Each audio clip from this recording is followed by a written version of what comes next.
posisi yang keras ya, harus selalu berhati-hati gitu. Ya, harus mawas diri.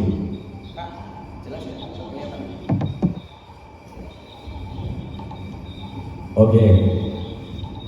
Dan seperti biasa yang ini karena kita konsep debat rakyat, kita akan lakukan secara rakyati.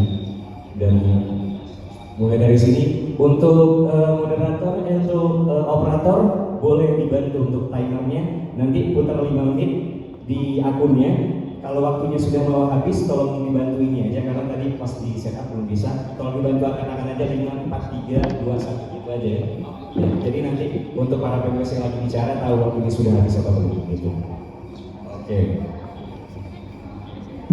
Oke, sekali lagi bismillahirrahmanirrahim. Kita akan segera mulai perdebatan pada sore hari ini. Penahanan Roy Suryo dan Dr. Tifa, keadilan atau keistimewaan. Dan di sisi pro itu ada Bung Batavia, di sisi kontra ada di sebelah kiri saya ada Bung Farhan Farlo. Langsung saja kita mulai. Sudah siap berani Bung Batavia untuk menyampaikan opening statement-nya? Oke, baik. Dan Bung Batavia dulu sebagai sebagai tim pro government. Oke, baik. Langsung saja boleh tolong dibantu operator timernya ya. Timernya di sana aja kan? Timernya bisa di masing-masing akun. Oke. Langsung saja, sekali lagi udah semuanya udah pada tahu musinya, sudah termaktub di atas juga. Langsung kita berikan kesempatan kepada Bung Batavia untuk menyampaikan opening statement-nya 5 menit dimulai dari sekarang. Silakan Bung Batavia. Oke ya, terima kasih Bung Haka atas waktunya. Sebelum mulai kita baca bismillah ya. Bismillahirrahmanirrahim. Semoga hari ini berjalan dengan baik dan insyaallah memberikan manfaat buat semua orang. Khususnya terima kasih pada penyelenggara Randy dan Bung Haka serta para undangan yang luar biasa. Di sini di sebelah kiri saya Bung Farlo yang sangat banyak militannya. Mudah-mudahan kita berharap besok maju di kontestasi legislatif biar kalau rezeki bisa ketemu bareng. Tentunya pada teman-teman semua yang hari ini penggiat TikTok, mudah-mudahan hari ini kita saling bersilaturahmi, berkenal, biar besok kalau ketemu di jalan saling menyapa. Saya ingin memberikan satu pembukaan tentang apa yang kemudian menjadi perhatian publik terhadap Roy Suryo dan Dr. Tifa. Saya ingin memberikan narasi tentang apa yang kemudian menjadi tugas pokok penegakan hukum di Indonesia. Tentunya dalam pelaksanaan tugas pokok itu ada yang kemudian mengikat secara konteks KUHP yang hari ini mungkin teman-teman yang bergerak di bidang hukum mengetahui bahwa pelaksanaan proses penangkapan, penahanan yang kemudian kita lihat dan kita sama-sama saksikan itu insya Allah itu sesuai dengan standar operasional prosedur. Maksudnya adalah apa yang kemudian menjadi syarat material dan syarat formilnya yang dilakukan oleh teman-teman dari kepolisian, saya rasa sudah sangat cukup dan mengikat sesuai dengan KUHP yang baru yang hari ini kita mungkin sama-sama bisa pelajari. Apa yang narasi diberikan oleh Roy Suryo sebagai tersangka dan Dr. Tifa, saya rasa terlalu berlebihan dengan memberikan makna seolah-olah penangkapannya seperti G30 SPKI. Jadi majasnya hiperbola, selalu dilebih-lebihkan. Mungkin ingin mencari simpati atau mungkin mencari undangan nanti tiap podcast dan tiap acara-acara televisi. Kenapa saya kemudian bicara hiperbola?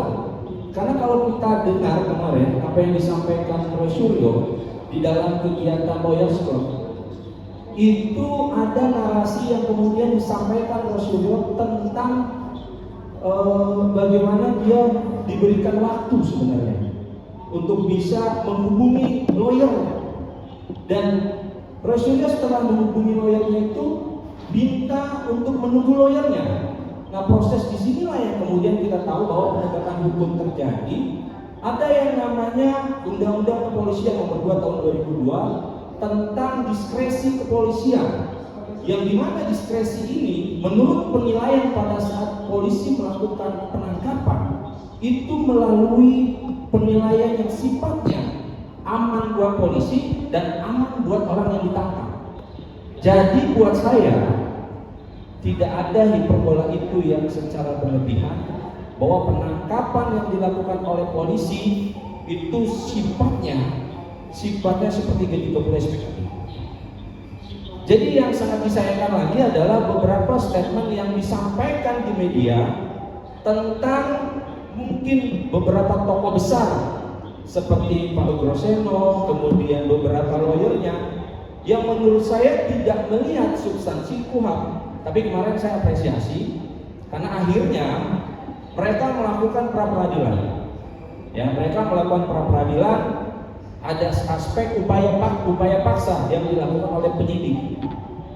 Apa yang kemudian pra peradilan ini tidak kemudian melepaskan bahwa polisi hari ini sudah berada dalam zonasi pra peradilan. Jadi itu hak yang baik daripada kemudian kita berceloteh kanan kiri bahwa polisi seperti G30 SKI. Dan saya rasa lebih baik dilakukan hak hukum. Jadi sudah sangat layak kalau kemudian pra peradilan itu memberikan suasana sejuk di masyarakat supaya orang menilai bahwa kalau ada ketidakadilan dan kesewenang-wenangan dalam polisi, berarti kita bisa melakukan upaya pra peradilan dan itu diatur di dalam KUHP. Jadi buat saya penilaian subjektif juga harus melihat dampak di masyarakat. Karena hari ini kita bicara sosiologi hukum, hari ini seolah-olah masyarakat yang mana yang kemudian dibenarkan bahwa Rasyuro ini lebih menderita daripada kenyataannya. Padahal hari ini setelah adanya proses penangguhan, dia masih senyum-senyum manis hingga obat gantengnya itu sisirnya bisa dibawa kemana-mana. Oke, baik. Waktunya sudah habis, Bung Batavia. Terima kasih untuk opening statement-nya. Mungkin kalau dari mikrofonnya dari sini aja kali ya, Om Remi ya, yang suaranya jelas juga ya. Kita dari sini aja kalau gitu. Untuk teman-teman yang hadir di sini di Komal juga terima kasih. Jangan lupa ditempel layar, diposting ulang dan sebagainya ya. Tolong dibantu, kita up juga ini. Tadi ada pernyataan yang menarik nih dari Bung Batavia ini. Gak ada itu penangkapan gaya-gaya di G30 SPKI dalam dalam KUHP nomor 2 tahun 2002, Undang-Undang nomor 2 tahun 2002. Ada diskresi. Nah, pasal 18 tadi dibawakan oleh Bung Batavia itu. Jadi ini kayaknya disampaikan Bung Roy Suryo ini berlebihan, ini jangan-jangan hanya hiperbola, ingin mendramatisir suasana. Baiklah, saya akan berikan kesempatan langsung kepada Bung Farhan juga untuk menyampaikan opening statement-nya dengan durasi yang sama selama 5 menit. Saya akan atur timernya di sini di sisi Bung Farhan Farlok selama 5 menit dimulai dari sekarang. Silakan Bung Farhan. Oke, terima kasih semuanya, Bang Randy, keren banget, Bung Haka, dan semua yang ada di sini dan terutama lawan diskusi saya, Bung Batavia. Jadi kalau kita melihat apakah ini suatu keistimewaan atau keadilan, justru keadilan itu ada di sini. Karena apa? Kalau dia menggunakan kata diskresi di dalam sebuah azas hukum itu ada due procedure of law. Jangan menegakkan hukum dengan cara melakukan pelanggaran hukum. Penangkapan terhadap Roy Suryo ini jelas kalau kita mau melihat secara lebih gradual di sana. Salah satunya adalah apakah ada indikasi ingin melarikan diri, ingin menghilangkan barang bukti? Tidak ada. Karena P21 itu diumumkan awal bulan. Penangkapan dilakukan di ujung ketika batas waktu P21 itu diperlakukan. Jadi aneh, kenapa tidak dilakukan pemanggilan? Padahal setiap minggu Roy Suryo dan Dr. Diva itu melakukan wajib lapor setiap minggu. Artinya kalau mau melihat keadilan di sini, apakah ada indikasi pelanggaran di sana? Sesuai dengan KUHP nomor 21 pasal 21 di ayat 1. Ada indikasi nggak sih sebenarnya pelanggaran-pelanggaran yang dilakukan oleh Roy Suryo? Mari kita lihat secara lebih komplit, secara lebih objektif.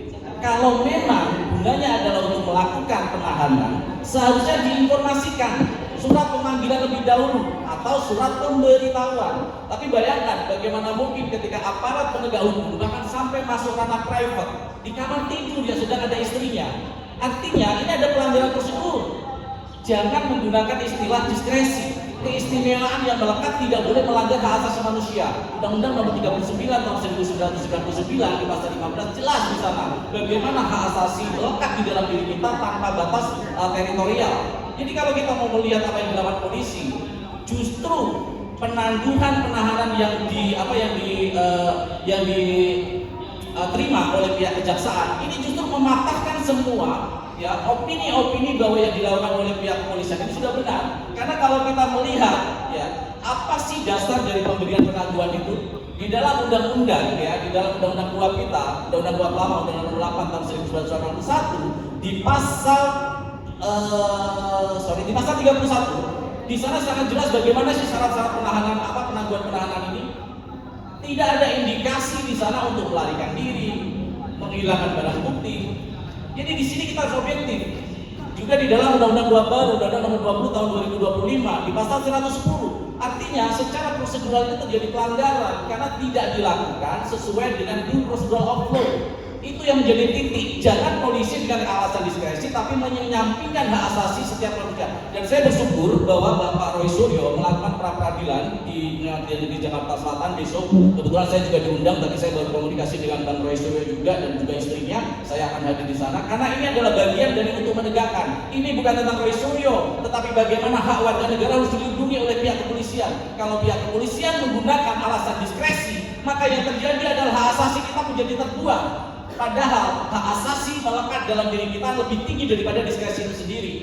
Hukum yang lebih atas harusnya digunakan, ya. Lex superior derogat legi inferior ini harus menjadi panduan dari para aparat penegak hukum supaya tidak lagi menggunakan alasan spesiali atau diskresi itu sendiri.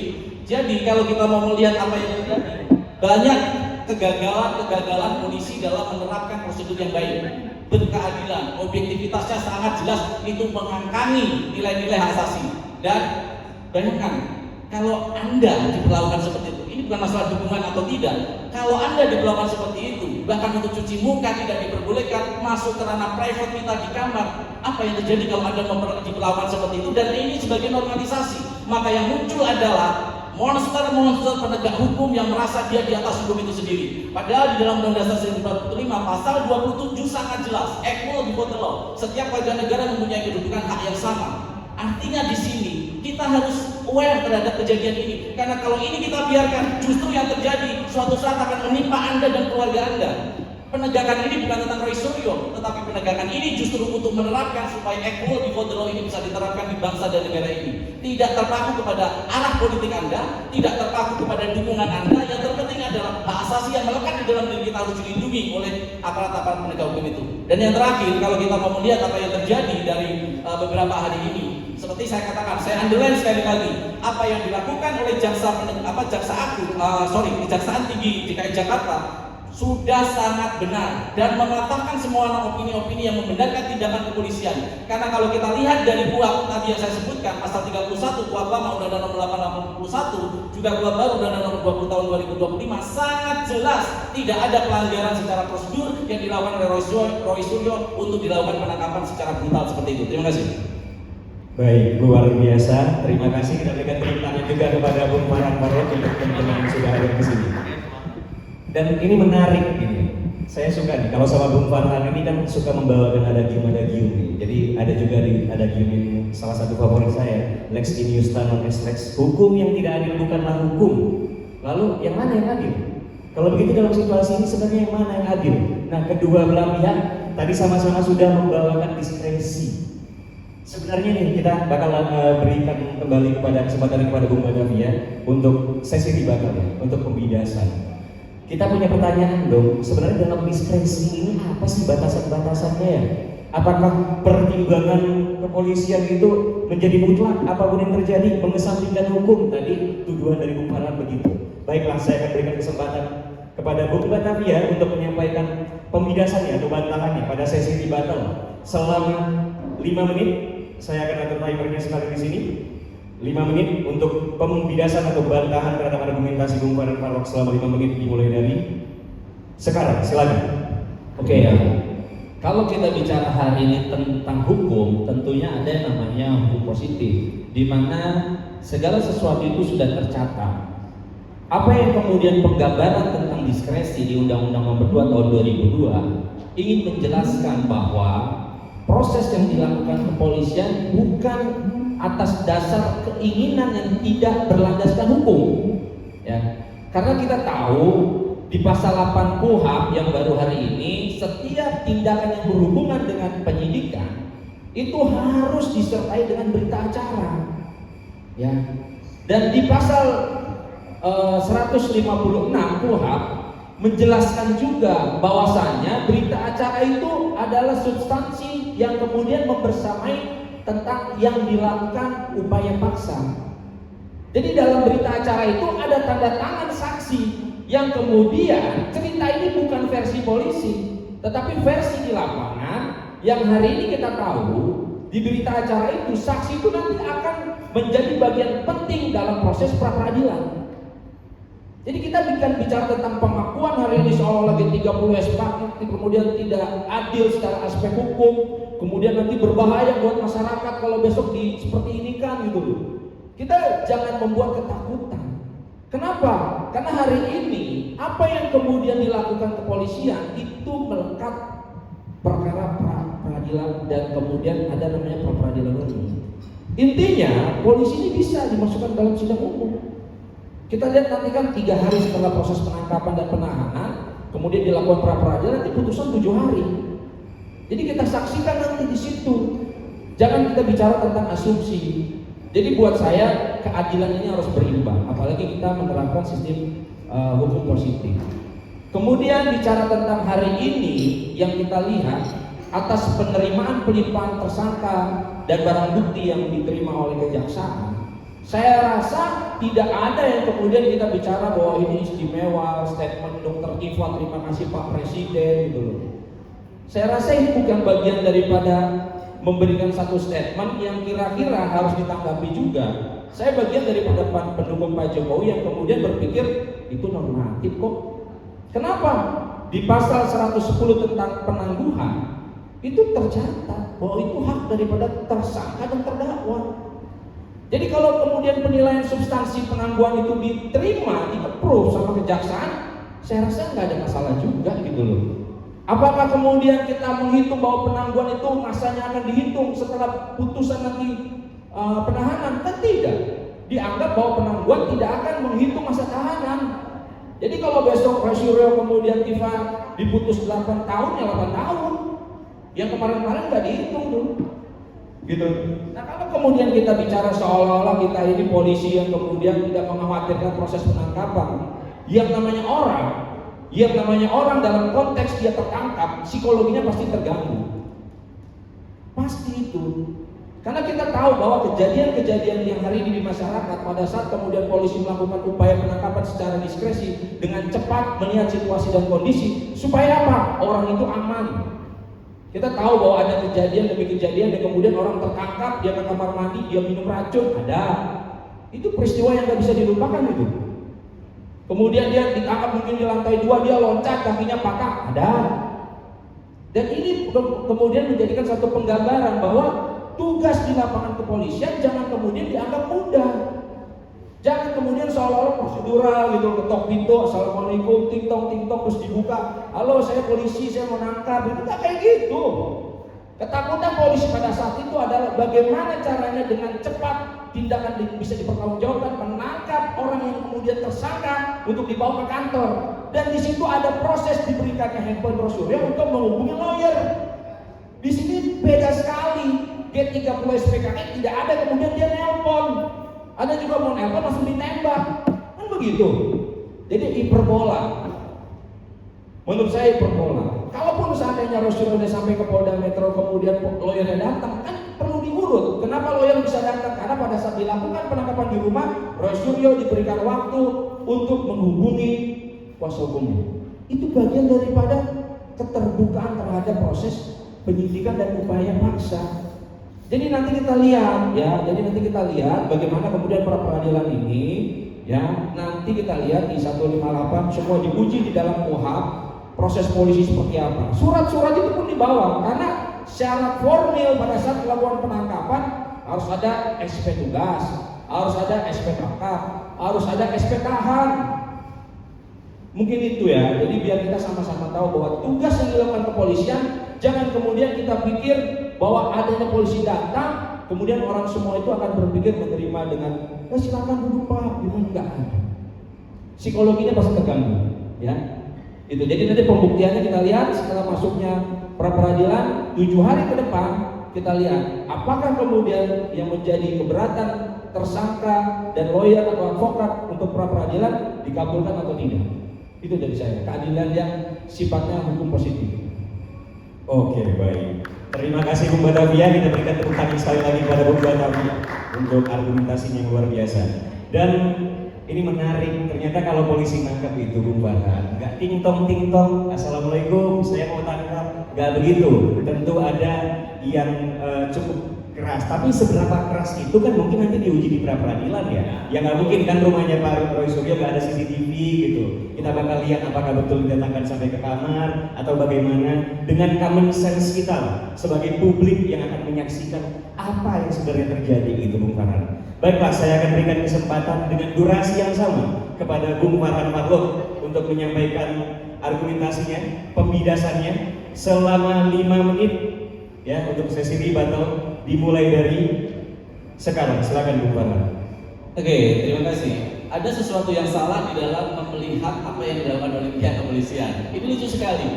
Hak yang melekat yang diberikan kepada tersangka dianggap sebagai prestasi polisi. Bayangkan, itu polisi tidak mau memberikan. Oh, polisi baik hati karena disuruh menelpon pengacara. Itu ada undang-undangnya, yang dimana kemelekatan hak itu ada di dalam diri tersangka. Jangan dibalik, ini dianggap sebagai prestasi dari kepolisian, tetapi ini hak yang melekat di dalam diri tersangka. Boleh atau tidak, polisi memberikan atau tidak, itu kemelekatan yang ada di dalam hak tersangka. Jadi jangan dianggap ini sebagai prestasi polisi. Oh, polisi baik hati karena sudah memberikan hak untuk menghubungi pengacara. Salah. Seperti ketika polisi menangkap koruptor, apakah diperlakukan hal yang sama? Ayolah, kita bersikap secara adil saja di sini, melihat apa yang dilakukan terhadap Roy Suryo, penangkapannya juga terhadap kejahatan-kejahatan yang lain.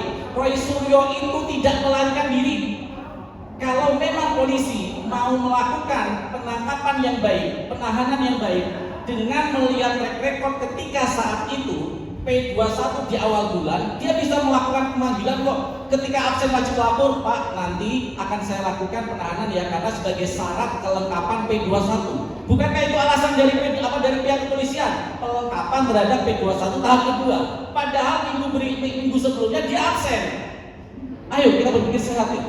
Jangan dianggap hak yang ada di dalam diri tersangka ketika polisi melakukan itu dianggap sebagai prestasi.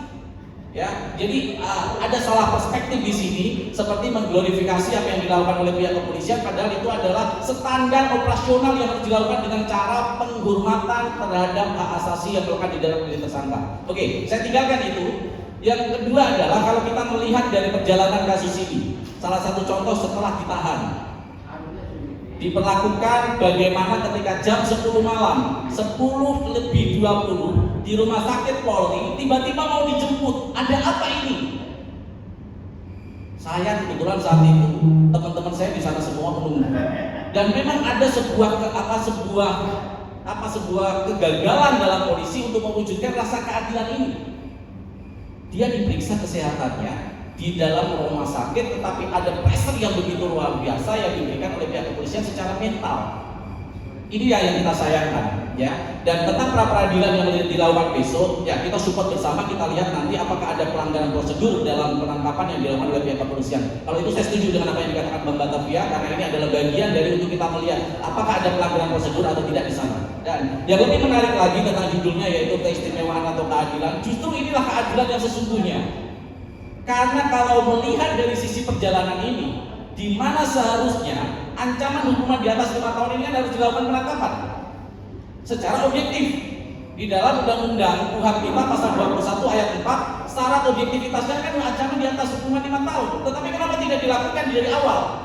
Artinya polisi percaya kepada yang dilakukan oleh Roy Suryo dan tersangka ini, dan Diva ini tidak akan mengganggu perjalanan kasus ini untuk melengkapi P21. Jadi kalau tidak ada pelanggaran di dalam sebuah perjalanan status tersangka ini, tiba-tiba melakukan sebuah manuver tanpa surat pemanggilan, hanya membawa surat penangkapan, jangan sampai ini terjadi kepada keluarga kita, ya. Itu yang kita tinggalkan topik itu. Kita masuk ke dalam penangguhan penahanan yang dilakukan oleh Jaksa Agung. Saya pikir kejaksaan juga pasti memiliki sebuah pandangan tersendiri kenapa diterima penangguhan penahanan ini. Kalau memang pandangan polisi itu dilakukan penangkapan secara paksa, bahwa itu adalah salah satu pelanggaran dari Undang-Undang 31 di KUHP kita, ya, di pasal 31 KUHP lama maupun 110 KUHP baru, artinya Kejaksaan Agung harusnya tidak memberikan dong, oh iya polisi melakukan penangkapan ini karena Anda melanggar. Artinya tidak mungkin dikasih ke penangguhan penahanan. Jadi pandangan-pandangan opini yang selama ini membela kepolisian gugur atas pemberian atau dikabulkannya permintaan untuk penangguhan penahanan. Dan satu lagi tentang proses nanti yang akan berjalan. Tanggal 2 Juli nanti Mbak Batavia kita akan saksikan di persidangan pengadilan negeri Jakarta Timur. Saya harap bahwa proses ini akan berjalan dengan baik. Pak Jokowi sebagai warga negara biasa seharusnya bisa melakukan kewajibannya yang baik, ya selama ini kita tunggu. Di mana-mana Pak Jokowi mengatakan akan hadir di persidangan. Tapi sayangnya banyak kuasa hukumnya yang memberikan statement-statement yang membingungkan. Menjadi membingungkan di tengah masyarakat yang katanya bahwa memang hadir tapi lihat nanti kondisinya. Dan inilah yang kita takutkan nanti akan menjadi bias informasi. Karena apa? Sesuai dengan KUHP pasal 160 bahwa saksi korban itu wajib hadir dan kesaksiannya secara langsung, ya, direct examination, kesaksian secara langsung. Dan itu ada di pasal 200 juga, di mana bahwa saksi korban pelapor sebagai fondasi dalam keterangan hakim untuk mengorek informasi lebih lanjut. Artinya tidak ada celah untuk Pak Jokowi tidak ada di pengadilan, dan kita akan berharap Pak Jokowi benar-benar memenuhi kewajiban dia sebagai warga negara. Terima kasih. Oke, baik, terima kasih. Kita berikan tepuk tangan juga kepada Bung Farhan. Ini ya sepertinya sedang ramai yang pro Bung Batavia di sini ya.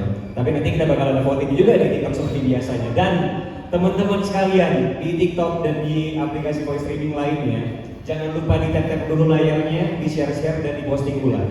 Dan ya biar ini jadi atensi juga untuk banyak orang tentang apa yang terjadi. Karena dua panelis kita juga termasuk orang-orang yang sangat kompeten. Bahkan Bung Farhan sendiri akan menjadi saksi nanti di persidangan ya. Dan kita akan segera masuk ke sesi crossfire, di mana kedua belah pihak boleh langsung open mikrofonnya. Tapi kalau misalnya nanti pembicaraan sudah mulai tidak kondusif, saya sebagai moderator akan membantu untuk memandu agar pembicaraannya kembali kondusif. Dan tadi di sesi opening statement dan rebuttal, kita sudah membahas tentang apa yang terjadi pada saat penahanan Roy Suryo dan Dr. Tifa. Mungkin kita bisa move on sedikit untuk step selanjutnya, karena kita semua tahu berkasnya juga sudah P21, berarti ini sudah lepas tangan dong dari kepolisiannya, sudah dilemparkan ke kejaksaan ini selanjutnya. Mungkin di sesi crossfire ini kita akan bisa membahas itu dan apa yang terjadi. Dan kita juga nggak lupa, kita akan membahas terkait dengan ini ya, hal primer sebenarnya dalam kasus ini. Karena kan di sebalik pencemaran nama baik ada ijazahnya Pak Jokowi. Jadi perlu juga lah kita spill sedikit-sedikit apa sebenarnya yang terjadi. Karena Bung Farhan sendiri juga menulis buku Murka dari Ketoyang. Dia investigasi langsung, beliau investigasi langsung di lokasi KKN-nya yang dikatakan ya, saya nggak mau klaim dulu, yang dikatakan sebagai lokasi KKN-nya Pak Joko Widodo, mantan presiden kita. Baik, oke. Jadi buat teman-teman di TikTok boleh dibantu di share-share, di dekat layarnya, di-posting ulang juga ya untuk teman-teman semuanya ya. Jadi ini hadapan-hadapan. Kita berharap biarpun nanti keras, karena sesi crossfire akan keras, silakan langsung TikTokan aja, open mikrofon yang keduanya, tapi jangan sampai pukul-pukulan, jangan sampai siram-siraman. Karena kita di sini berdiskusi, bertengkar dengan akal, bukan dengan fisik. Oke, baiklah. Mulai dari sini saya akan akan kita mulai juga sesi crossfire-nya. Mungkin untuk timernya saya akan letakkan di di akunnya Bung Batavia ya. Atau ada ABC Media, ada Kak Linda. Kita akan taruh timernya di sisi Kak Linda selama 30 menit ya. Biar yang teman-teman di TikTok bisa langsung lihat timernya. Oke, baiklah. Untuk sesi crossfire, silakan keduanya buka mikrofon, bicara tektokan. Kalau mulai tidak kondusif, saya akan berusaha tegas ya untuk menghentikan dan kita akan berikan timer untuk masing-masing pihak. Sesi crossfire akan kita buka selama 30 menit, dimulai dari sekarang. Silakan siapapun yang mau mulai. Penangguhan Roy Suryo dilihat dari sudut pandang Bang Farlok adalah sesuatu yang kemudian adil buat Roy Suryo. Penangguhan ini hadir karena ada permohonan yang kemudian disampaikan oleh kuasa hukum untuk apa yang menjadi dasar haknya tersangka terdakwa ini bisa dikabulkan. Tentunya penilaian ini tidak ada yang kemudian spesial, tidak ada kemudian yang disampaikan Dr. Tifa bahwa ada campur tangan Pak Presiden Republik Indonesia gitu.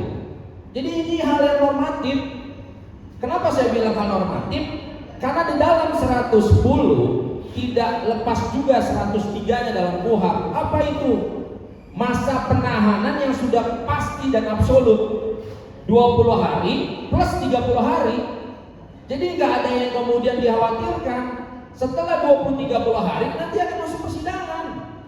Apa yang kemudian menjadi pembahasan? Bisa dicek undang-undangnya. Kalau nggak salah pasal 25 ayat 1 dan 2, bukan pasal 103. Coba dicek. Oke, Nah, di dalam KUHP itu bisa dicek di pasal 103. Ya, dicek teman-teman di pasal 103. Itu 20 hari masa penahanan yang kemudian diberikan oleh penuntut dan kemudian perpanjangan. Kalau penuntut silakan cek. Ya, itu dulu yang pertama saya sampaikan. Karena kalau bicara KUHP pasti beriringan. Pasal 100 tentang penahanan, pasal 103 tentang masa penahanan, ya, pasal 110 tentang penangguhan penahanan. Itu kan sederet itu KUHP itu, Bang. Jadi abang mesti tahu dulu nih. Jangan abang masih pakai KUHP yang lama, gitu dulu ya. Jadi itu dulu yang pertama. Yang kedua, di pasal 235 ayat 1 tentang alat bukti ada 8. Ini kan delik aduan absolut yang kemudian harus dijabarkan di dalam persidangan. Konsep persidangan itu nanti dalam pembuktian. Ya, pembuktian itu wajib hukumnya karena delik aduan absolut. Artinya Anda setuju bahwa Pak Jokowi harus hadir di pengadilan? Pasti. Oke, thank you. Itu yang pertama. Tetapi kita tidak bisa melupakan bahwa substansi pertanyaan kepada Pak Jokowi nanti sebagai saksi pelapor itu dilindungi juga dalam KUHP. Siapa yang kemudian melindungi aspek ini? Kepada saksi, kepada terdakwa itu dilindungi. Oke, pertanyaan saya, primary evidence di dalam kasus ini apa? Ijazah. Oke, artinya ijazah tetap dipertanyakan atau tidak? Aspek itu pasti akan dipertanyakan. Artinya bahwa ini tidak tertumpu kepada pencemaran nama baik karena dari sisi primary evidence-nya itu adalah ijazah itu sendiri. Oke. Nah, kalau kita mau melihat di sini artinya fokus kepada ijazah itu sendiri. Dan yang menarik teman-teman semuanya ini sebagai catatan ya, karena saya ada di ada di Kejari Jakarta Selatan, di Jakarta Selatan dekat rumah saya kebetulan. Di situ tidak diperlihatkan ijazah aslinya. Menariknya adalah karena barang bukti itu sebagai sebuah hak yang melekat di dalam diri tersangka untuk diperlihatkan ketika proses pelimpahan P21. Betul? Anda setuju? Ya. Artinya di sini ada sesuatu yang aneh ketika pihak kejaksaan mengatakan bahwa ketika ditanya sama Roy Suryo, apakah ini tidak ada aslinya? Kita memperlihatkan ini dulu. Nanti ketika di persidangan baru kita perlihatkan. Artinya ada proses yang salah di sini. Harusnya primary evidence sebagai tonggak dari kasus ini harusnya diperlihatkan lebih dahulu. Itu yang pertama yang lucu dari kasus ini ya. Yang kedua, kalau kita lihat kewajiban kehadiran Pak Jokowi, saya mau tanya sebagai Anda sebagai pendukung Pak Jokowi, apakah Anda bisa memberi jaminan kalau Pak Jokowi akan hadir?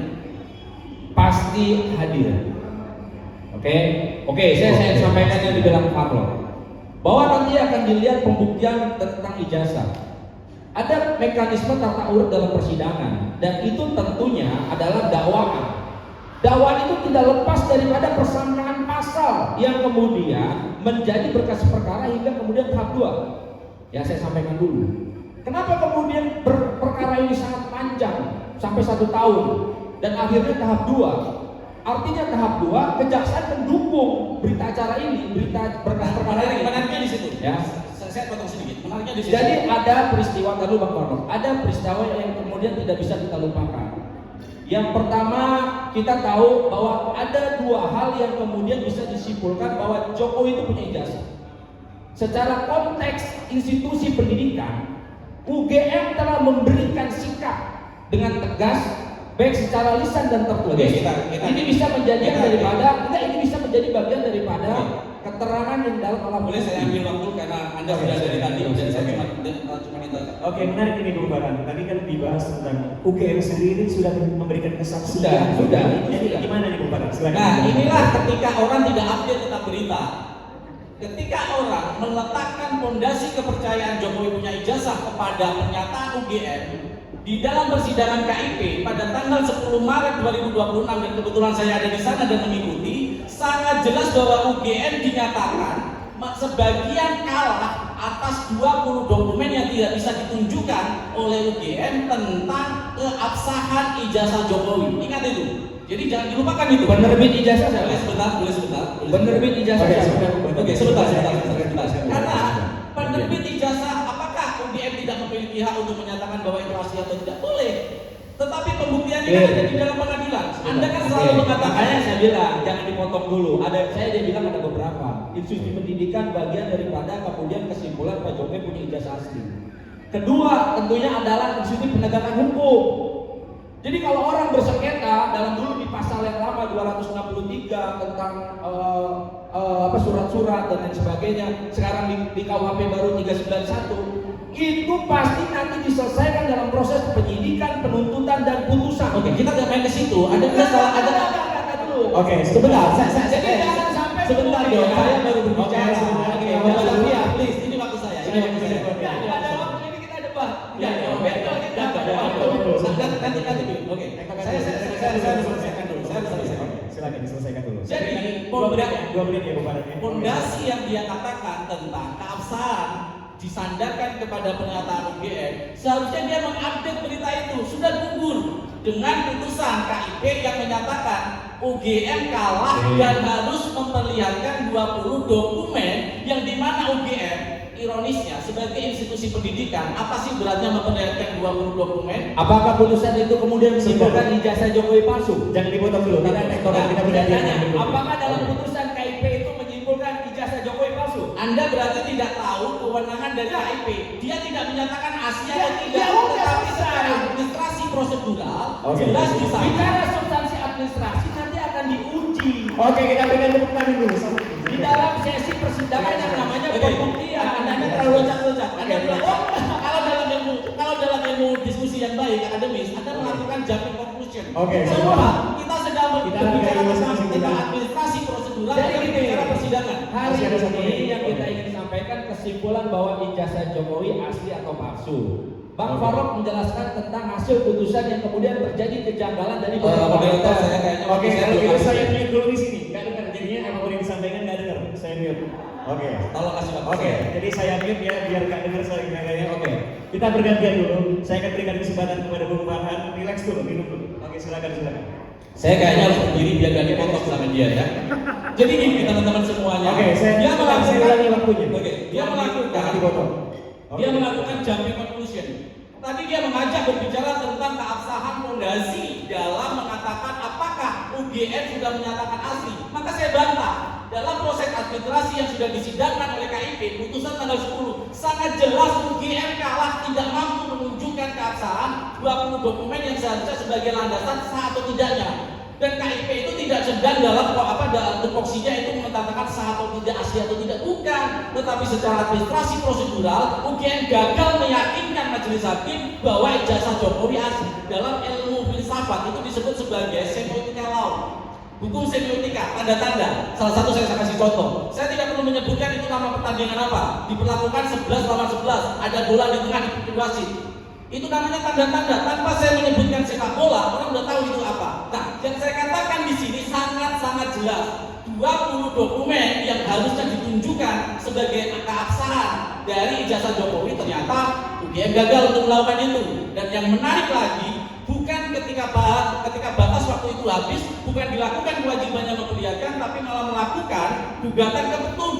Padahal dari tempo waktunya itu ya sudah melewati batas. Undang-Undang Nomor 14 Tahun 2008. Silakan cek pasal 46 dan 47, di mana batasan waktunya 14 hari setelah vonis itu forensik data dan salinannya diberikan kepada pihak para tergugat. Tapi ternyata UGM baru melaporkan atau melakukan gugatan itu pada tanggal 8 Mei.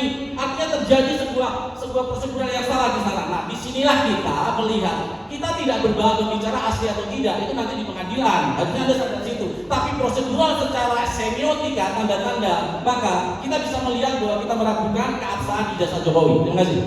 Oke, baik. Ini ya, berarti Ini juga ada biar kelihatan ya. Oke, nggak apa-apa, silakan. Mau ke depan juga boleh. Kita berikan tepuk tangan dulu untuk panelis kita yang luar biasa. Nggak apa-apa, kita semangat itu tetap kita jaga. Saya sih yang Oke, saya akan berikan Ini punya gambar lo kan? Nanti untuk operatornya tolong diberikan abang-abang kalau waktunya udah mau habis 10 detik gitu ya, yang gantian. Saya akan berikan kesempatan oke, untuk ya. menyampaikan. Selama 2 menit dimulai dari sekarang, silakan Bung Batavia. Bicara tentang hari ini perkara hukum, ya, ini kita menerapkan hukum positif. Artinya apa yang kemudian menjadi pembuktian itu nanti akan berada di dalam proses pengadilan. Jadi pengadilan itulah nanti ada sesi pembuktian, di mana alat-alat bukti itu nanti akan diperlihatkan, nanti kemudian akan didengarkan oleh siapa? Hakim yang nanti akan memutuskan. Jadi kalau landasan kemudian kita bicara syarat materi dalam hukum, laporan Pak Jokowi ini bagaimana? Sudah cukup nggak 2 alat buktinya? Sudah cukup. Dengan cara apa lagi? Kesimpulan pertama, LP-nya diterima di kepolisian. Kemudian yang kedua, apalagi? P21 udah clear. Jadi tinggal bagaimana di persidangan. Nah, kalau bicara aspek persidangan, tentunya akan dibahas itu tentang ijazah. Nanti akan ada yang namanya dalam 235 KUHP itu di ayat 1 ada yang namanya proses saksi, didengarlah keterangan ahli namanya. Nah, keterangan ahli itu akan memeriksa, apa yang diperiksa? Ijazah itu. Jadi menurut saya keterangan ahli ini akan terbagi menjadi 2 klaster.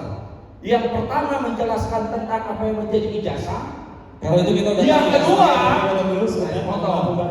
dia nggak boleh motong, saya nggak boleh motong. Yang kedua akan bicara tentang sangkaan terhadap pencemaran, undang-undang ITE. Jadi akan ada 2 klaster di dalam keterangan ahli.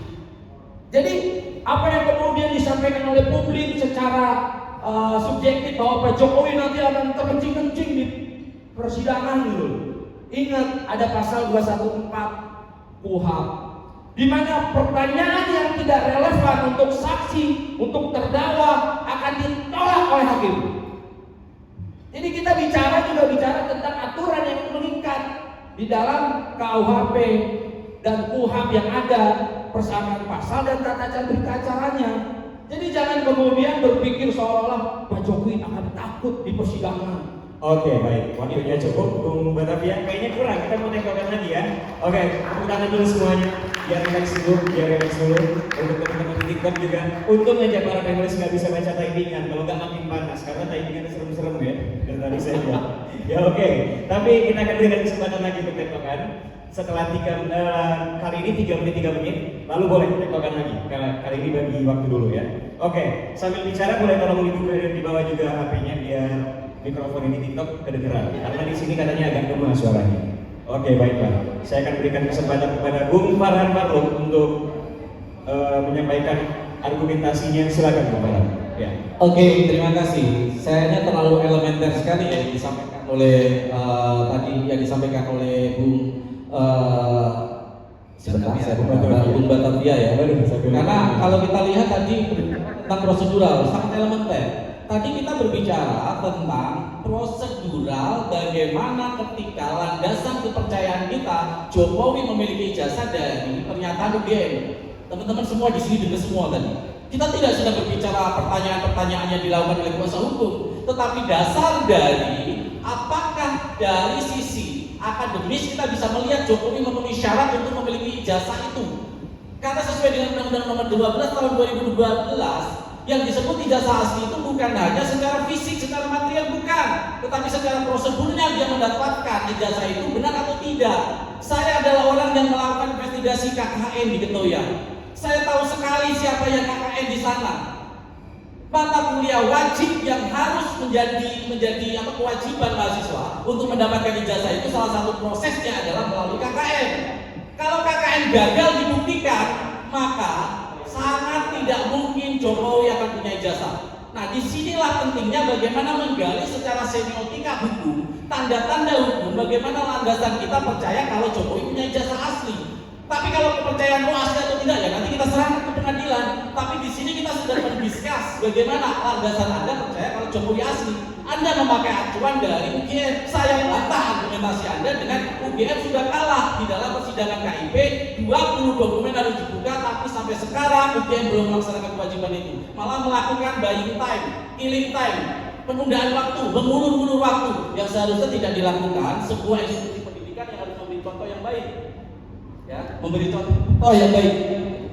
Jadi teman-teman semuanya, kita berbicara tentang apakah secara semiotika ada kepercayaan rasional kita Jokowi punya ijazah asli atau tidak, ya, tentang ya atau tidak nanti biar di pengadilan, tapi kita membangun konstruk berargumen untuk meyakinkan kita semua Jokowi punya enggak. Nah, inilah yang saya sebut sebagai proseduralnya, itu harus kita lakukan pada diskusi di sini. Itu yang pertama. Yang kedua, kalau kita mau melihat dari sisi apakah proses ini nanti akan menghadirkan Jokowi atau tidak, jelas kita akan menghadirkan Jokowi, kita sepakat itu Bang Batavia. Tapi kuasa-kuasa hukum Jokowi melakukan bias argumen, bias pernyataan dengan menyatakan salah satunya Pak Rifai mengatakan akan hadir, tetapi bisa juga dilihat kondisinya. Padahal dalam pasal 160 dan pasal 200 tidak ada ruang untuk terhadap kondisi, situasi dan kondisi. Dia wajib hadir. Tidak ada situasi dan kondisi. Inilah yang saya sayangkan dari kuasa hukum Jokowi yang selalu membuat argumen bias, pernyataan bias yang justru akan membingungkan masyarakat yang tidak paham hukum. Berilah argumentasi yang benar bahwa Jokowi wajib hadir di persidangan, dan ini tentang moralitas teman-teman. Karena Jokowi sendiri sudah menyatakan dengan jelas di semua media mainstream mengatakan dia akan hadir memperlihatkan ijazahnya dari SD sampai sarjana. Makasih. Oke, baik, luar biasa. Tepuk tangan lagi sekali lagi untuk Bang Harun. Kita akan berikan juga kesempatan kepada Bung Batavia untuk menyampaikan argumentasinya, tanggapannya terhadap apa yang disampaikan oleh Bung Farhan tadi. Mau maju ke depan boleh, tidak juga silakan.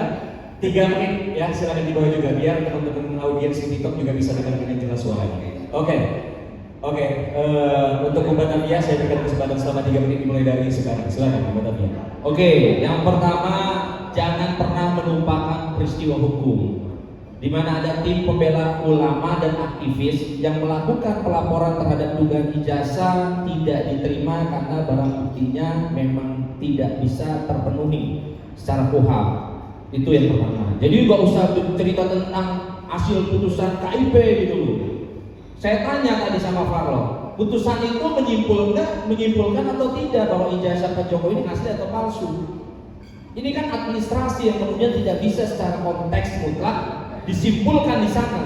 Tetapi boleh juga dong kalau kemudian para pendukung Jokowi hari ini menyampaikan sikap bahwa ada proses penolakan laporan TPUA yang kemudian bisa menjadi landasan kita untuk kita menyimpulkan. Masa versi sana saja, versi pendukung Rasulullah dan Tifa saja bisa menyimpulkan, kita nggak boleh gitu loh. Seolah-olah bahwa hak berargumentasi dan hak berpendapat adalah milik dia doang gitu loh. Nah ini kan lucu gitu loh. Itu yang pertama.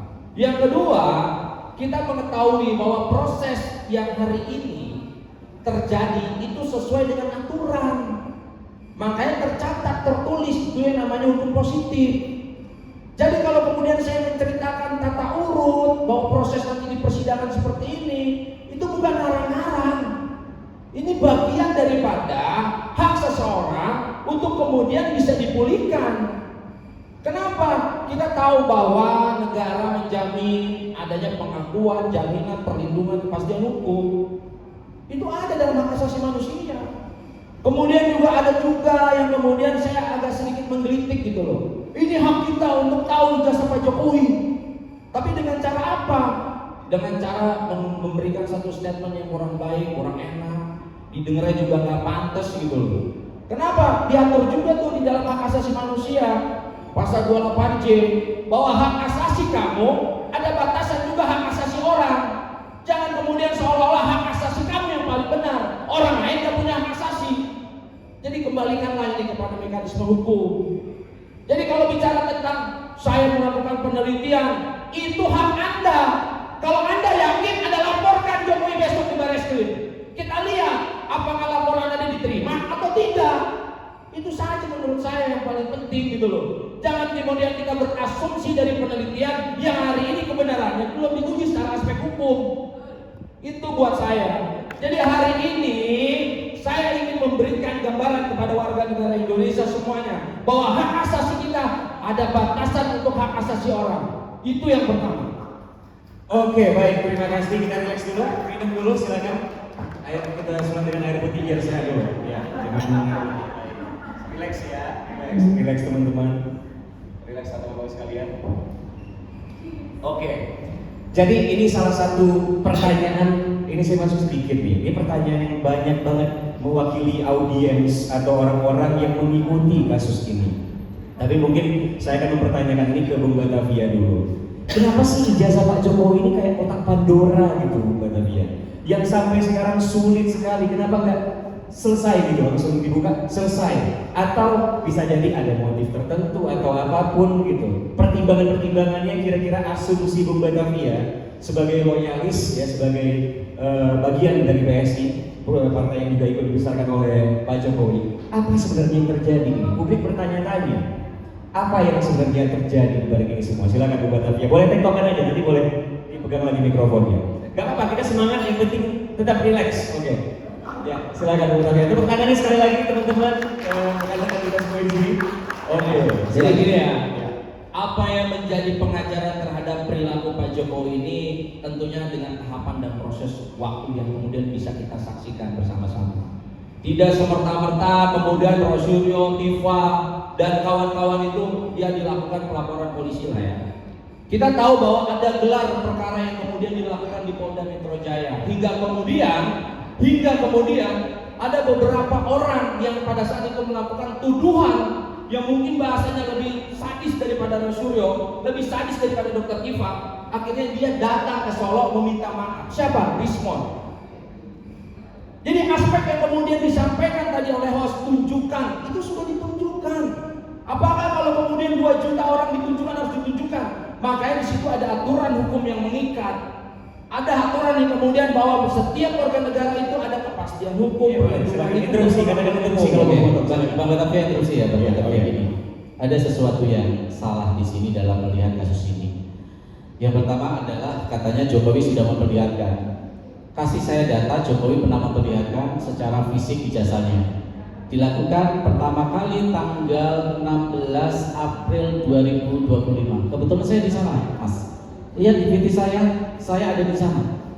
Jadi saya bukan hanya sekedar penyaksi, saya saksi di sana. Di Polda? Bukan, di rumah Jokowi. Saat itu Jokowi justru mengatakan dia telah memperlihatkan 10 ijazahnya kepada 10 wartawan. Yang dimana wartawan ini nggak jelas, ya. Dimana cara untuk memperlihatkan ini sangat aneh.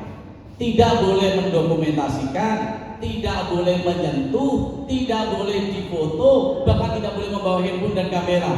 Pertanyaan saya kepada Pak Jokowi, ini ijazah atau aib? Siapapun tahu GM itu adalah sebuah lembaga institusi yang paling bergengsi dan semua menjadi kebanggaan. Ada sesuatu yang aneh di sini. Jadi kalau dikatakan diperlihatkan, maka diksi itu harus diganti. Yang betul adalah ditunjukkan secara jauh dari mata, karena tidak boleh dipegang, harus berjarak. Dan kekonyolan ini juga diulangi di Polda waktu gelar perkara khusus. Roy Suryo, Dr. Tifa dan semua di sana menyatakan, bahkan Rismon menyatakan memang tidak boleh melihat, tidak boleh memegang. Makanya saya tanya, ini ijazah atau sesuatu yang aib sih kok sampai sepertinya? Itu yang pertama. Saya bantah dulu ini karena tadi ada poin yang tadi saya perubahan respon tentang respon dan tentang ini, tentang saya kenapa melawan penelitian tapi tidak melaporkan. Jadi Bang Batavia ini salah memahami suatu kasus. Ketika suatu kasus sudah masuk ke peradilan, Bang, dengan primary evidence yang sama, maka kita laporkan pun ditolak karena proses sedang berjalan. Itu yang dalam azas hukum disebut nebis in idem. Ya, nebis in idem itu ketika suatu kasus primary evidence-nya sudah sama, maka kita melaporkan pun ditolak. Apa yang bisa kita lakukan? Bergabung dengan kasus yang sedang berproses itu. Dan kebetulan saya sekarang sudah status saya sebagai saksi yang nanti akan hadir ke pengadilan. Dan saya, halo teman-teman semua pendukung Jokowi, kalian kan mau melihat saya ada di kesaksian, dan saya akan bawa barang bukti saya, hasil investigasi saya di Ketoyang. Ini bukan tentang klaim. Oke. Ini bukan tentang klaim. Saya pastikan di dalam KUHP 214 yang tidak relevan pertanyaan pada substansi dakwaan hukum, perkara yang disangkakan akan ditolak apa yang disampaikan oleh Farloh. Pegang omongan saya. Oke, saya bantah itu. Hak yang melekat di dalam setiap saksi yang sedang berjalan. Karena hari ini yang dibahas tentang legitimasi, tentang ijazah, bukan bicara tentang administrasi yang harus turun ke bawah. Sebentar. Perkaranya berbeda. Prosedural untuk mendapatkan ijazah sesuai dengan Undang-Undang Nomor 12 selalu saya katakan ijazah itu bukan berupa fisiknya saja, tetapi prosedur cara mendapatkannya itu yang lebih penting juga. Iya. Artinya di sini Masalahnya dalam yang saya lakukan adalah bagian terpenting juga. Masalah dalam pembuktian tidak. Oke, berarti yang diuji adalah pasal persangkaannya.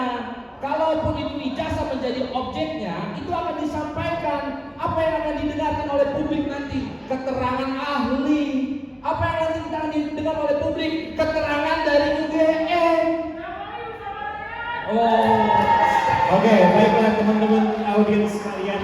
Saya mau info dulu untuk teman-teman di TikTok. Teman-teman di sini sebagian besar itu pendukung Bung Batavia. Jadi saya minta backup juga untuk Bang Farhan ya. Silakan datang ke Nggak ada, itu Mr. Jedo. Oh iya, betul. Oke, baik. Tapi nggak apa-apa.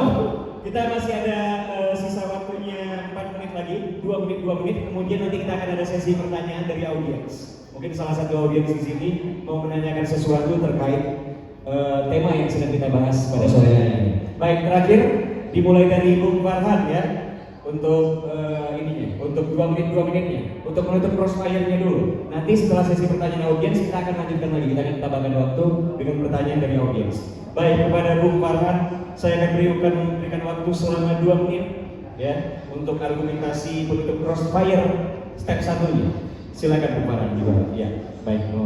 Oke, terima kasih Bung Laka dan teman-teman semuanya.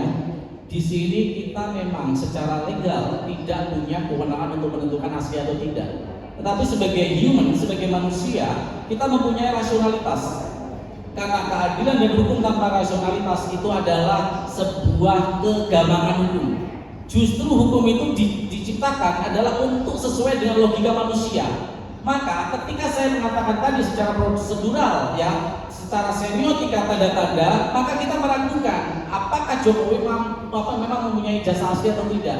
Jadi ini terkait dari sisi tanda-tanda yang ditunjukkan oleh Jokowi. Kenapa? Karena jurisprudensi kasus ini sangat banyak teman-teman. Saya catat ada 16 kasus ijazah yang mengatakan yang berkasus tentang ijazah, tidak ada 16-nya ini pelapor itu dijadikan tersangka ataupun yang menuduh ijazah itu dijadikan tersangka. Silakan cek teman-teman. Bupati Sragen, Umar, anggota legislatif dari DPR, semua tidak dijadikan tersangka apa yang mempertanyakan ijazahnya. Seharusnya secara hukum itu ada yang namanya prejudicial castil. Apa itu prejudicial castil? Diselesaikan dulu permasalahan primernya. Setelah primernya terbukti asli atau tidak, baru diterapkan hukum sampingnya. Harusnya seperti itu logika kita, logika hukum itu.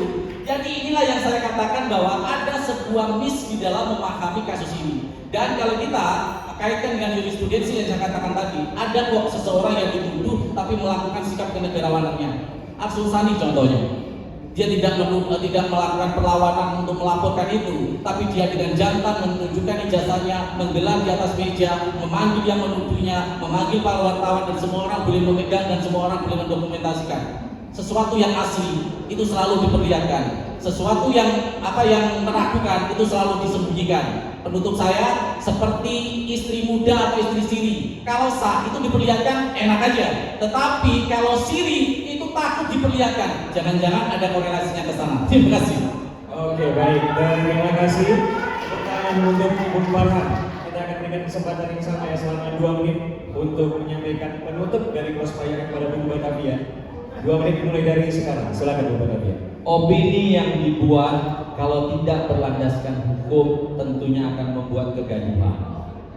Hari ini kita mendengar bahwa banyak orang menuduh tentang Pak Jokowi memiliki ijazahnya palsu.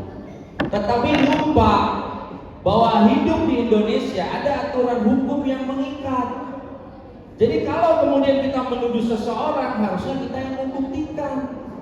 Bukan kemudian orang suruh buktikan. Besok bahaya kalau kemudian saya kenal si A, si B, si C, saya tuduh dia. Kamu itu sering sholat atau tidak? Mana sholat kamu? Buktikan kamu sholat. Apalagi kamu sholatnya dan sebagainya. Jadi lucu ini bicara tentang konteks hukum positif.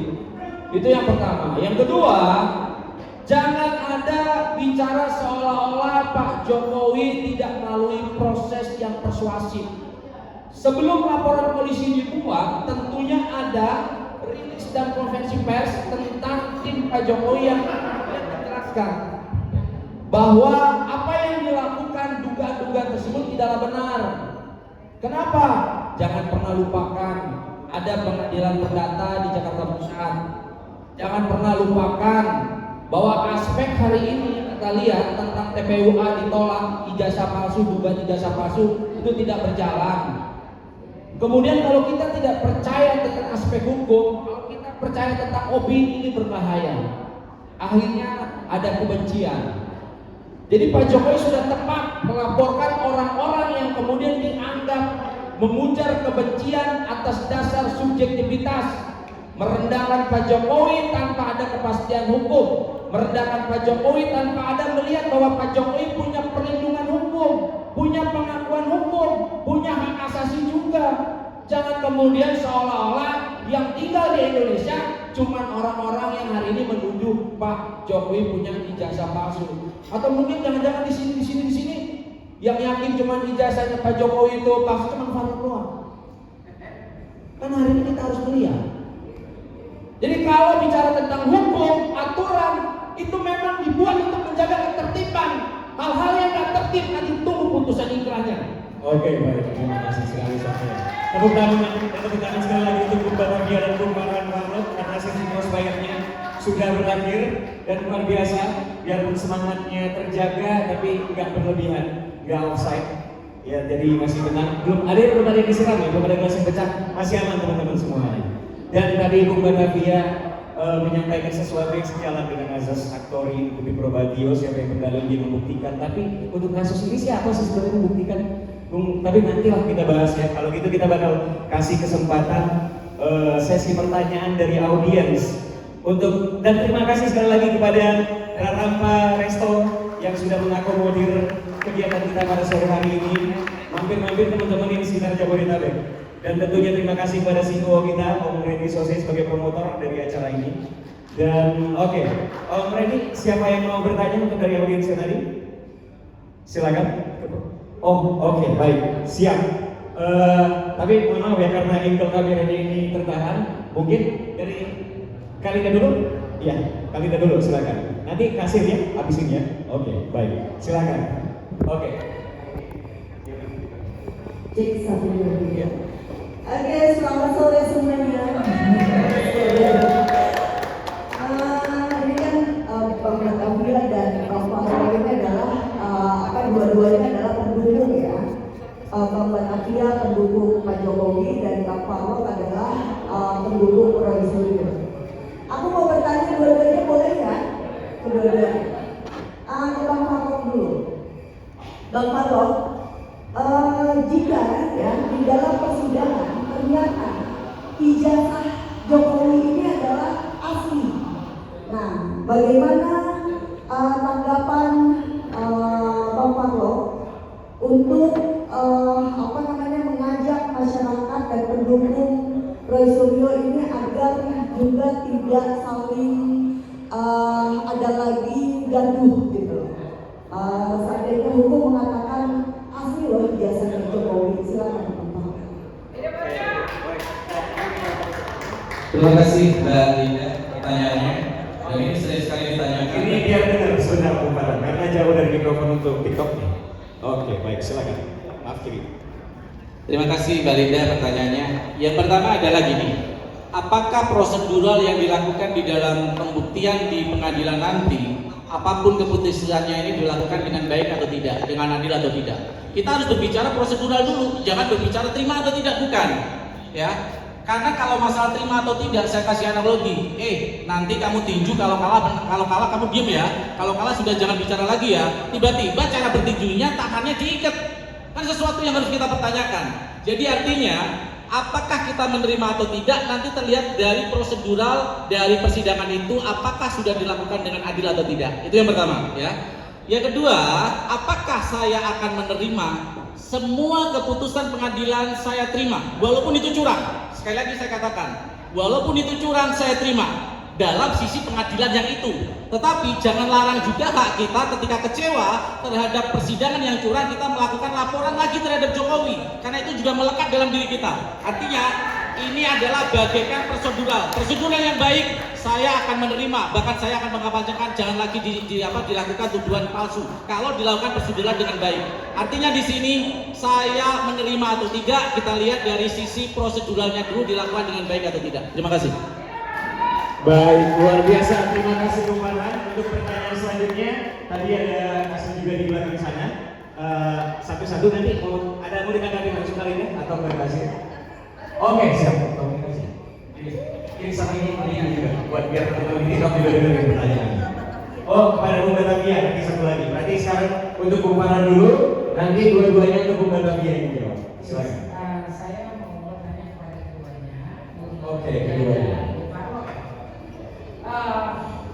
Pernah nggak mengalami peristiwa di mana ada pemaksaan agar Anda berdua menunjukkan ijazah asli Anda berdua? Karena setahu saya ijazah asli hari ini adalah masuk ke dalam undang PPDP ya, PDP. Nah, jadi menurut saya apabila kita memaksa Bapak Jokowi untuk menunjukkan ijazah aslinya, itu melanggar undang-undang tersebut. Pertanyaan saya kembali tadi, pernahkah di antara kalian berdua, Anda berdua, dipaksa atau terpaksa menunjukkan ijazah asli kalian? Di manakah kalian menyimpannya? Itu aja. Terima kasih. Oke, baik, terima kasih. Jangan dijawab dulu Bung Farhan karena mikrofon TikToknya ada di sini. Oke, guys, makanya teman-teman di TikTok disupport ya acara kita. Jadi kedepannya kita akan lebih persiapan lagi untuk semua instrumen-instrumen untuk debat ini. Kita harapkan ini bakal jadi agenda rutin kita ya setiap minggu atau setiap bulan atau bahkan setiap minggu. Oke, silakan. Yang mau jawab Bung Farhan dulu atau Bung Batavia dulu? Oke, Bung Farhan silakan. Oke, terima kasih Mbak Silvi pertanyaannya.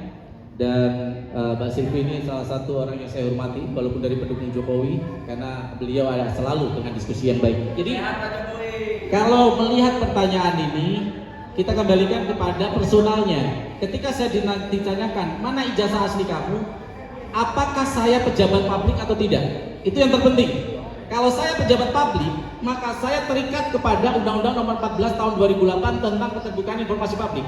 Artinya ketika saya bukan pejabat publik, saya punya hak dan kewenangan yang dilindungi undang-undang untuk tidak memperlihatkan.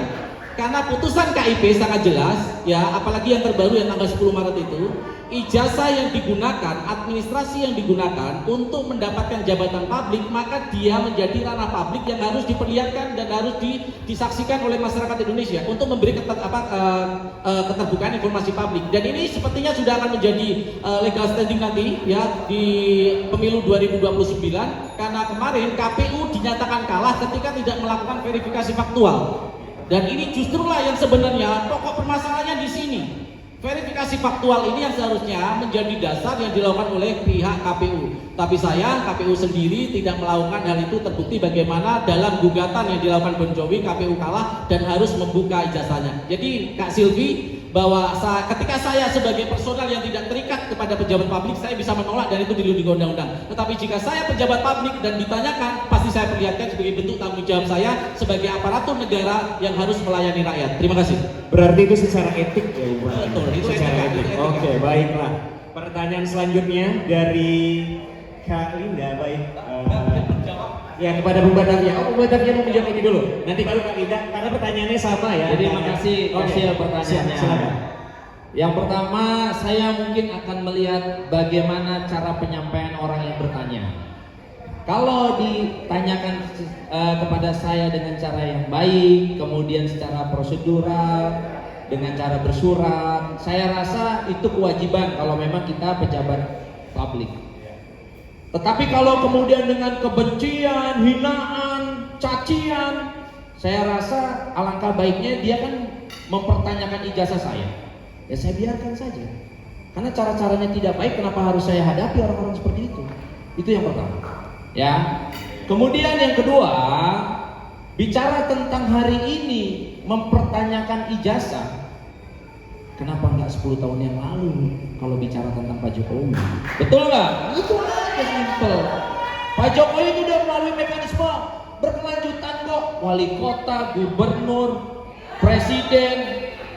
Memang susah kalau bukan dari elit-elit orang-orang yang hebat. Pak Jokowi cuma rakyat dan orang kampung biasa. Jadi banyak yang nggak suka, itu intinya. Ya, jadi kalau menurut saya tergantung individunya siapa yang mempertanyakan. Buat saya itu ya, Kasil. Wow, luar biasa ya tanggapan dari kedua belah pihak ini. Oke, pertanyaan terakhir kita berikan kesempatan kepada kalian tadi. Udah? Oh, satu lagi pertanyaan lagi untuk Bu Batavia ya berarti ya, Bu Batavia. Oke, silakan. Ya. Oke, buat Bang Batavia ya. Bang, jika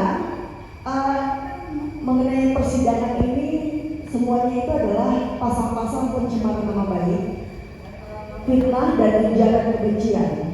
Sebetulnya tidak ada ya, kalau kami melihat itu tidak ada pasal yang objeknya adalah ijazah. Nah, jika masyarakat ketika di persidangan, masyarakat menginginkan ini harus tentang, begitu dibacakan dakwaan, masyarakat menginginkan ini harus tentang ijazah. Ini harus tentang ijazah, dan semua masyarakat gaduh, ya kan? Bahwa harus membebaskan Roy Suryo jika ini bukan objeknya adalah ijazah. Menurut Bang Batavia bagaimana? Silakan Bu Batavia. Jadi gini, kita bicara hukum itu Sebentar, diulang dari awal karena teman-teman di TikTok nggak dengar. Jadi gini, kita bicara hukum itu untuk masyarakat agar kemudian keadilan bisa kita peroleh. Bicara tentang persangkaan pasal nanti akan dikaji di dalam persidangan di aspek sesi pembuktian.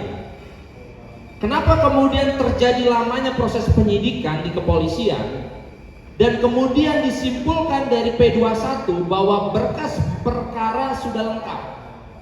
Berarti tidak ada perdebatan antara proses penyidikan kepolisian dan penuntutan di kejaksaan. Tidak ada perdebatan, intinya satu, dua alat buktinya minimal itu sudah cukup terpenuhi. Aspek kemudian rasa keingintahuan masyarakat secara detail, kita harus tanya dulu subjektivitas masyarakat yang mana. Karena kalau saya dengan tim-tim dan teman-teman saya cukup mengetahui pernyataan daripada UGM dan kemudian nanti hasil daripada persidangan menyimpulkan bahwa ijazah Pak Jokowi asli, selesai. Tadi kan kita dengar sendiri, kalau sudah putusan kemudian dari persidangan ini tidak adil, kita akan bikin laporan. Nah, Farlok ini menggambarkan substansi penilaian subjektivitas yang sifatnya maunya saya, bukan maunya hukum. Oh, udah, memancing perdebatan, terlalu mancing perdebatan. Iya, kita sudah mau closing statement ini sebentar lagi ya. Istirahat dulu, relax, makan, ngopi dulu ya. Karena kopinya di sini juga enak-enak banget. Sekali lagi terima kasih kepada Renan Paresto. Oke, tepuk tangan buat penulis kita, kedua penulis kita atas jawaban yang luar biasa. Terima kasih semuanya. Oke, ya, kita akan masuk pada fase closing statement biar istirahat dulu. Ya, ya langsung dong, kita closing statement dulu. Closing statementnya akan dibuka oleh Bung Batavia. Sampaikan closing statementnya selama 5 menit seperti biasa. Saya akan berikan timernya di sisi Bung Batavia. Baik, silakan Bung Batavia sampaikan closing statement 5 menit mulai dari sekarang. Silakan. Kegaduhan yang terjadi akhirnya sudah memberikan satu gambaran bahwa perbedaan pandangan dan opini masyarakat tentunya berbeda-beda. Kita juga harus menghargai perbedaan itu yang pertama. Yang kedua, proses negara kita, ya, segala elemen yang berhubungan dengan keinginan ada norma aturan hukum yang mengatur. Tentunya aturan hukum inilah menjadi panglima agar keinginan seseorang apabila kemudian berbenturan dengan keinginan seseorang harus ada putusan yang inkrah dalam proses persidangan. Terima kasih kepada Kepolisian Republik Indonesia yang kemudian secara tugasnya secara maksimal telah melihat konstruksi ini secara objektif hingga kemudian perkara ini P21. Kita jangan pernah menghilangkan aspek P21 karena pelimpahan tersangka dan barang bukti, kejaksaan itu hadir sebagai pengacara negara. Intinya sudah dipastikan dakwaan dan pembacaan tuntutan itu nanti akan kita dengarkan bersama-sama di persidangan. Ya. Jadi bukan berarti kemudian penangguhan ini adalah bentuk istimewanya Rosyuro dan Tifa. Itu bentuk daripada hak yang diatur dalam KUHP. Jadi kalau nanti dalam perjalanan menuju 50 hari ada sesuatu yang dianggap mencederai syarat dimintanya untuk penangguhan, ditangkap juga nanti bisa saja. Jadi kedua, saya yakin kita hari ini dipertontonkan dengan keinginan-keinginan kita. Di dalam persidangan, siapapun yang kemudian ingin memberikan gambaran, termasuk terdakwa ini kan nanti keterangan bagian daripada alat bukti. Jadi kalau memang di situ dianggap perlu menjabarkan secara detail apa itu ijazah Pak Jokowi, saya rasa ada batasan di mana hakim ketua berhak menolak pertanyaan yang kemudian tidak relevan. Itu dalam KUHP ada, bukan dalam keinginan. Jadi mudah-mudahan ke depannya apabila putusan ini adil, saya anggap bahwa negara kita sudah menjadikan hukum sebagai panglimanya, dan jangan sesekali menganggap bahwa nanti pengadilan tidak adil dikangkangi oleh kekuasaan. Opini-opini itu berkembang kembali.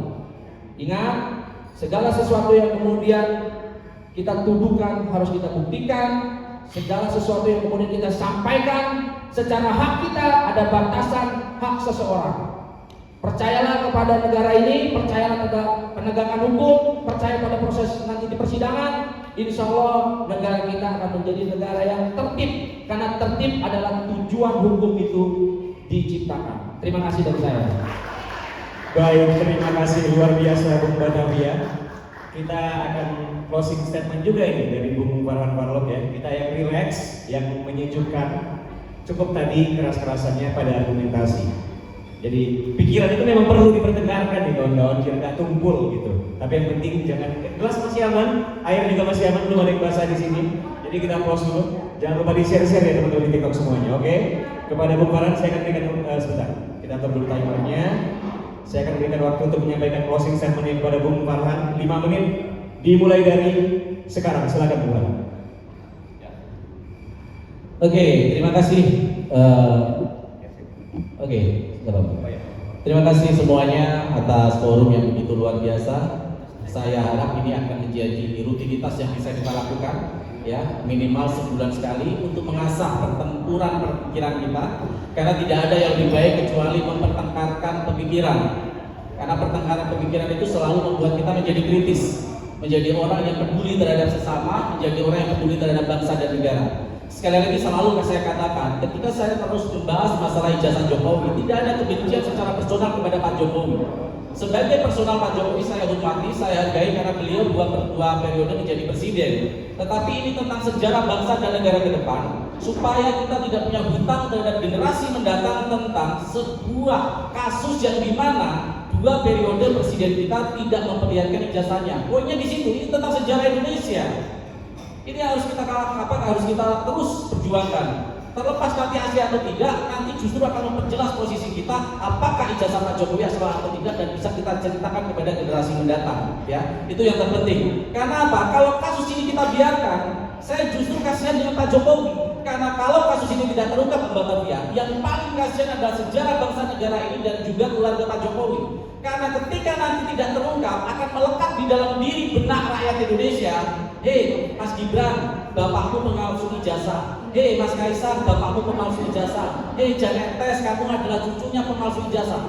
Kita tega seorang mantan presiden ada stigma seperti itu. Jadi buat para pendukung Pak Jokowi, justru yang saya lakukan adalah bentuk supaya stigma buruh ini tidak melekat kepada Pak Jokowi, kepada sejarah Indonesia mendatang. Itu yang pertama ya, kenapa saya terus membahas itu. Terus yang kedua, kalau kita lihat tadi berbicara tentang prosedural yang selalu dibahas oleh Bang Batavia. Secara prosedural sudah saya katakan, ada kesalahan prosedur yang dilakukan oleh pihak kepolisian sebelum P21. Jadi kalau P21 oke, tahapannya kita akui, tetapi untuk mencapai tahap 1 terjadi pelanggaran prosedur dan kita semua tahu orang yang bergerak di bidang hukum.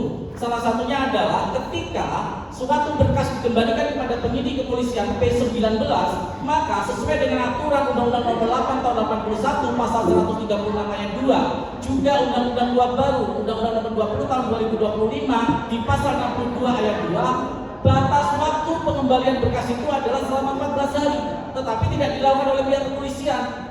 Inilah yang saya katakan sangat aneh. Dan yang kedua, proses pemberian SP3. Di dalam pasal 110 itu kan sudah diatur SP3 itu karena apa? Tidak adanya alat bukti, bukan merupakan tindak pidana, dan dibatalkan demi hukum.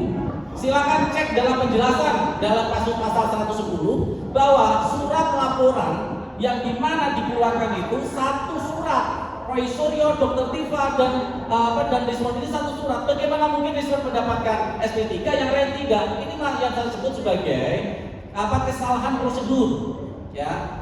Dan yang terakhir, apapun kondisi kita harus cinta terhadap bangsa dan negara. Saya memang selalu melakukan kritikan, tapi satu yang saya selalu yakinkan kepada diri saya melakukan ini karena saya mencintai bangsa dan negara saya. Dan hukum harus ditegakkan dengan adil. Fiat Justitia Ruat Caelum, artinya biarpun langit runtuh, keadilan harus ditegakkan. Dan kitalah yang harus berjuang itu bersama-sama. Apapun pilihan politik Anda, siapapun pilihan calon Anda, tetapi keadilan harus dirasakan semua orang. Karena keadilan itu bukan berkaitan dengan hak warga negara. Keadilan itu melekat kepada hak asasi manusia. Undang-Undang Nomor 39 tahun 1999. Inilah yang harus kita tegakkan. Jadi ketika saya berbicara seperti ini bukan tentang saya, bukan tentang kalian, tetapi ini tentang bagaimana hak yang melekat dalam diri kita ini di dalam negara kesatuan Republik Indonesia ini dihargai. Karena apa? Karena variabel terbentuknya negara itu ada 4: wilayah, rakyat, pemerintahan, dan pengakuan secara de jure maupun de facto. Rakyat mempunyai posisi yang lebih tinggi. Mari kita terus tanamkan di dalam diri kita bahwa mereka para pejabat itu adalah abdi negara. Biar kita membuat perubahan, ya. Perspektif kita rubah. Bukan mereka yang dilayani, tetapi kita yang harus dilayani. Rakyatlah sebenarnya pemilik kedaulatan itu. Terima kasih. Oke, terima kasih. Tepuk tangan semuanya. Tepuk tangan. Oke, baiklah. Tepuk tangan dulu untuk rekan-rekan panelis kita yang luar biasa. Bung Maran, ada yang mau ikut belum? Katanya tadi 15 menit lagi. Oke, 15 menit lagi. Oke, sambil kita tunggu ini ya, kita rehat sejenak. Boleh nggak saya gitu-gitu? Kita rehat sejenak. Oh enggak, itu Pak Karni, sorry, kita bukan ya, kita debat rakyat. Oke. Oke, teman-teman di TikTok sekalian.